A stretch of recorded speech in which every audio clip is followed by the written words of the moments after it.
Welcome all to JFK Health Spot.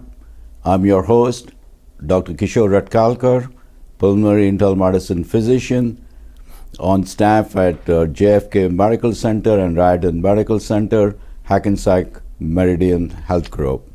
It's my pleasure today to have Dr. Palak Patel, a neurologist specializing in epilepsy, which is a very important topic to all of us in our community. He is a board-certified physician specializing in neurology and epilepsy, and he especially is certified in the field of epilepsy, dealing with adult epilepsy. Welcome, Dr. Patel. So we'll be discussing about epilepsy today.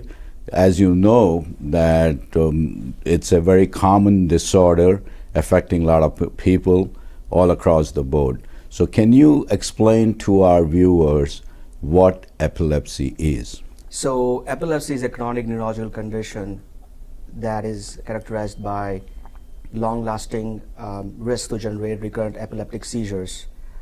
It is, besides seizures, is also associated with other co-occurring issues such as cognitive problems and psychiatric issues. About 50 million people worldwide have epilepsy, and every year 4.9 million people are diagnosed with it. It's known to man since the Greek age, so-called sacred illness. Okay. That was reported, that was mentioned in the written text by Hippocrates around 400 BC, and we have come a long way.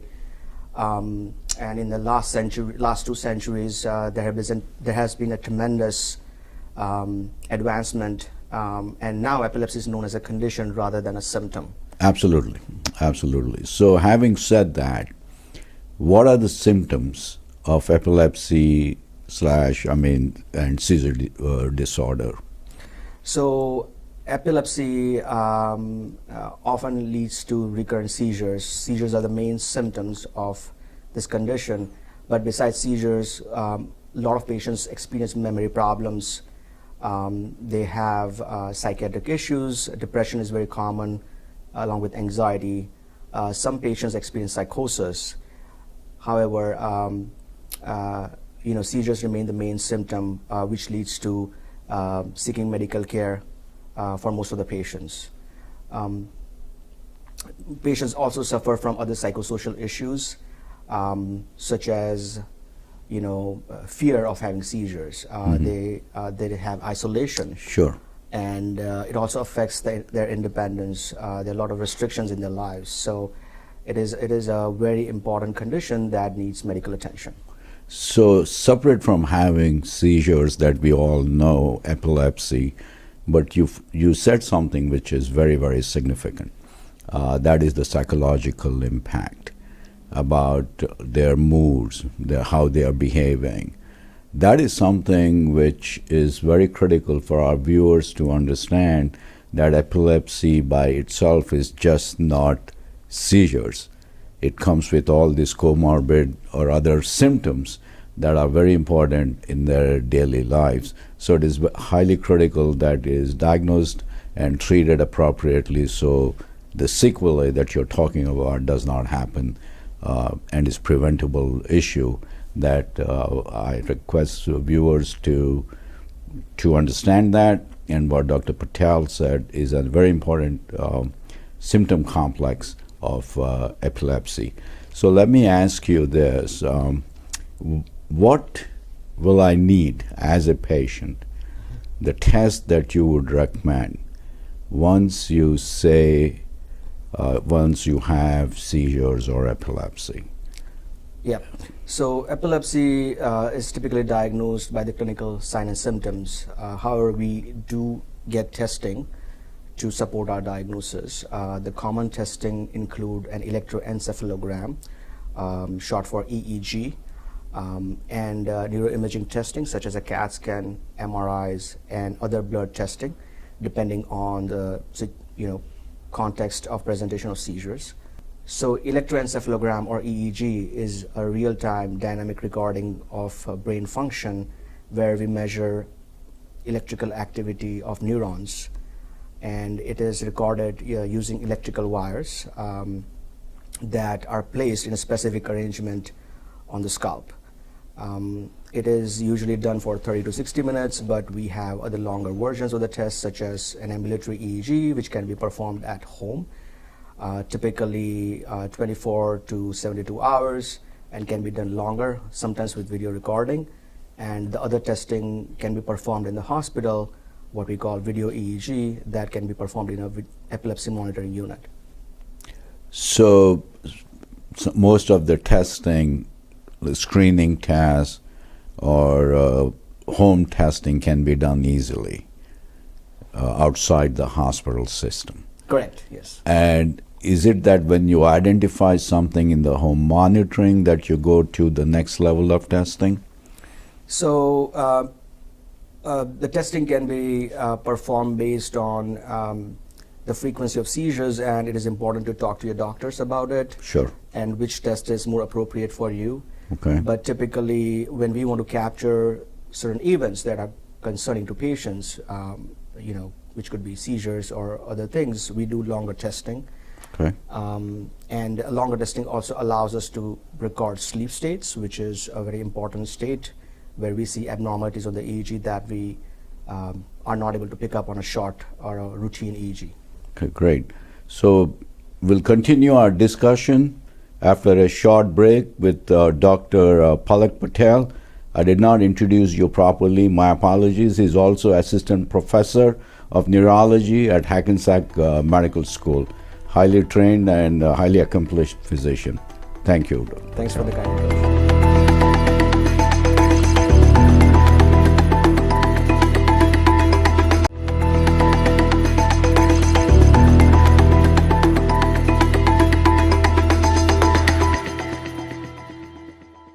Welcome back. I'm here with Dr. Palak Patel, neurologist, specialist in epilepsy. We'll continue our discussion, Dr. Sure. Patel. Let's go back to where we started about seizures. What are the types of seizures? What are the types of epilepsy? And I'll go further as we go along, causes, risk factors, and treatment. But let's start with types of seizures and epilepsy. So there are three types of seizures that we typically classify patients in categories. Focal seizures, generalized seizures, and combined focal and generalized seizures. Okay. So focal seizures, as the name suggests, have a focus Right. in a particular part of the brain, and the testing and the description of the seizure can reliably localize the onset of seizures Okay. with focal seizures. With generalized seizures, the onset is typically generalized, as the name suggests, where at the beginning of the seizure, both the sides of the brain or the networks involving both the sides of the brain are activated simultaneously, and so a focus is not typically elucidated. Okay, so in general terms, it means that they'll have grand mal type seizures. Grand mal type seizures. And the focal is only one area which is affected. Correct. Okay. As you mentioned, it's important to talk about that. Is the generalized seizures are colloquially referred to as grand mal seizures. Correct. Or a convulsion, which is a motor kind of seizure where you Correct. see loss of consciousness, Right. followed by tonic stiffening and jerking of the body. Okay. And focal seizures may involve motor component, but they're typically associated with loss of awareness with very subtle motor involvement. Okay. And the third category is unknown onset seizures, where we cannot categorize the seizures into focal or generalized based on the onset. So it helps us to still talk about seizures without having to classify them. Oh, okay. So those are the three types generally Correct. that all of our viewers should be aware of, Mm-hmm. and that it could be those three. What are the causes? So that's an important question. So, the causes of the seizures or epilepsies depend on the age of onset. About half of the times, we don't know the cause, so-called the idiopathic Okay. types of seizures or epilepsies. and seizures are very common at the extremes of the age, more common in pediatric and older population. So depending on the age, genetic mutations, hypoxic ischemic encephalopathy, perinatal trauma, infections are common in pediatric age group, while brain injury, trauma, infections, autoimmune conditions are more common in the adult age, while strokes, brain tumors, and neurodegenerative conditions are more common in the older population. So to classify it, there are the primary seizure disorder, and most of the time they are idiopathic. That means you really don't know why they have it. And then you just talked about the extensive list of secondary causes. Mm-hmm. And most important of that, if I were to say it, is somebody with high fevers, somebody with low oxygen levels, and then brain injury, brain trauma, tumors, etc. Is that a fair statement? Correct, and most of those conditions lead to focal seizures and focal epilepsy, which is the most common type of epilepsy. Okay. So the risk factors are? When we... That's what we... Sure, yeah. So yes, when we talk to patients, it's important to get more information about what are the risk factors that could help us make the diagnosis of epilepsy. Correct. If they have the brain tumor, if they have something which is structural, correct. Those are the things that will help us to identify. Right. So typically a family history is very important. Okay. If that suggests there's some sort of genetic load, mm-hmm. that would puts patient at a risk of having epilepsy. Sure.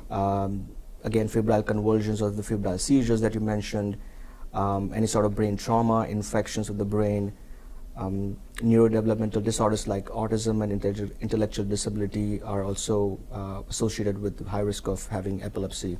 Really, so autism is such an important topic, especially now that we are so much more aware of it, and that can cause seizures. Yeah, I think it's more comorbid rather than what we have seen is that there are common pathways or common shared mechanisms. Sure. Most commonly a genetic alteration that causes both autism and epilepsy. So these conditions often occur together rather than independently. So what are the treatment options? So we commonly treat patients with epilepsy with anti-seizure medications. So that's the first line of treatment. So anti-seizure medications decrease the excitation of abnormal firing of neurons and decrease the risk of having recurrent seizures. These are the first line of treatment options for patients with epilepsy. Currently, over more than 30 anti-seizure medications are available, and every few years new medications are being added to the armamentarium of anti-seizure medications. Besides seizures, there are other treatment options depending upon the type of epilepsy. The more commonly available treatments besides seizures are diet, which may include ketogenic diet, other treatment options such as neuromodulation, and surgery when the seizures become refractory. Okay, so that is really for advanced refractory patients that you would do brain, just put it simply, brain surgery, or you want to do some neuromodulation, correct, biostimulations like vagus nerve, etc. So in your experience, how important is diet for controlling these seizure episodes? Yes, a lot of patients would like to know about diet, and only, there are multiple types of diets that have been shown to have some impact on seizure control. The best evidence is available for ketogenic diet, and it's been studied in clinical trials. But however, it does not have a major impact. It has a modest impact on control of seizures, and it has to be strictly adhered to, otherwise it is not as effective. As effective, okay. Yeah. We're going to take a short break.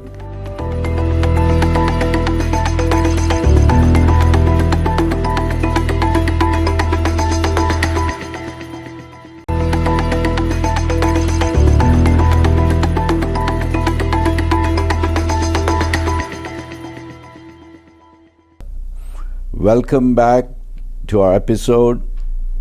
I'm here with Dr. Palak Patel, neurologist specialist in epilepsy.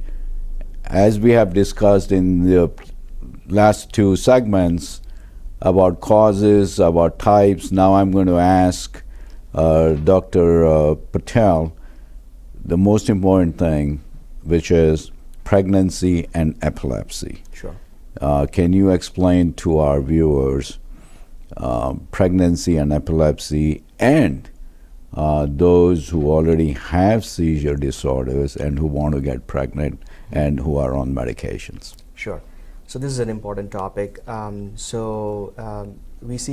treat patients with epilepsy who are in the childbearing age group, and it's important to follow with your doctors periodically to have a plan when you want to what you want to do with your medications when you want to plan your pregnancy. So the first thing we'll talk about with the patients is the types of anti-seizure medications they are on. A lot of times patients see us when they see us in our clinic. They are on so-called enzyme-inducing anti-seizure medications, and more commonly known as Dilantin or phenytoin, carbamazepine, phenobarbital.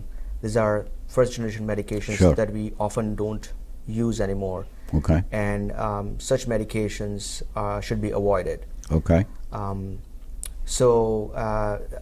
are some medications which, including the first-generation medications, as well as other medications such as Topamax, Depakote, they have high risk of teratogenicity, which means they can cause malformations in the fetus. Fetal malformation, yes. Right.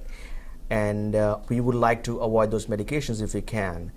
And that's why it's important to follow up with your neurologist and discuss the plan ahead of planning for pregnancy. Okay. So typically we like to switch patients from those medications at least a year before to make Okay. sure patients have adjusted to the new medications and they have been seizure-free. The highest chances of remaining seizure-free during pregnancy is based upon the seizure freedom prior to pregnancy. Okay. So ideally we like to switch those medications, and then we monitor this anti-seizure medication levels during pregnancy to make sure they're at a therapeutic range. So before pregnancy, we like to check the anti-seizure medication levels and achieve the levels at which they were seizure-free prior to pregnancy. Okay. During pregnancy, patients' levels drop because of increased renal clearance, and we check levels typically every month and Right. adjust the medication doses. One thing to note is there are certain medications which are deemed to be safest in pregnancy, such as levetiracetam and lamotrigine. They have the highest data in pregnant Right. patients, Right. and they've been used for at least 20-30 years. Okay, great.